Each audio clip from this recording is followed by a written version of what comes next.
Leonard's death is undoubtedly sad, but it's so much better than accepting young Sheldon's worst, the Big Bang Theory disrespect. The young Sheldon final dropped clues that Sheldon's best friend may have already passed away in a post-The Big Bang Theory world.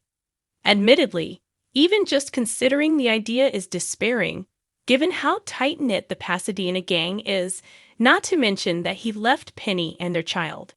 That said, there's no denying that the clues were there and cannot be ignored. Looking at it from young Sheldon's lens, however, Leonard being dead has a silver lining. While young Sheldon started as a supplementary viewing for those who want to know more about the universe that the Big Bang Theory existed in, it gradually grew out of its parent show's shadows. Instead of being only about Sheldon, it transformed into a true family comedy that gave the rest of the Coopers their respective storylines. It had always played fast and loose with the established canon, but occasionally, it would stage fun tributes to the nerd-centric sitcom via voice cameos from Amy and Howard. Unfortunately, it forgot to acknowledge the most important part of the Big Bang Theory. If the young Sheldon final's clues about Leonard being dead end up coming to fruition, then it would effectively explain the prequel's biggest disrespect to its parent series. Throughout the spin-off's run, Jim Parsons' adult Sheldon narrated the events of his childhood.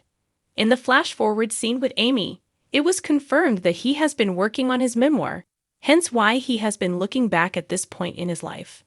The problem is that Sheldon never mentioned Leonard once during this project, which is such a travesty, considering how much Penny's husband did for his best friend.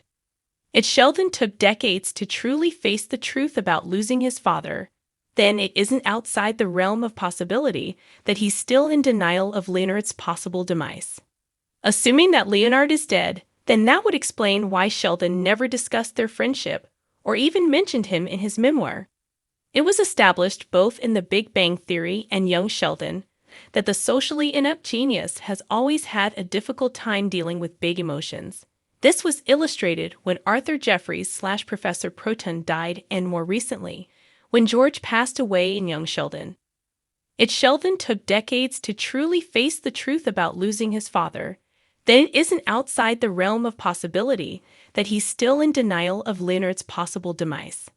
In some ways, Leonard was more instrumental in Sheldon's life than George was. This doesn't mean that his father's love didn't contribute to his life, but even he admitted that his dad had a difficult time connecting with him. His whole family did. Meanwhile, Leonard was Sheldon's true soulmate. His life changed for the better when they became roommates, because his best friend provided him with the social group that became his solid support system in Pasadena. Given all these, Leonard's death is at least an excuse for Sheldon's ignorance of his best friend in young Sheldon.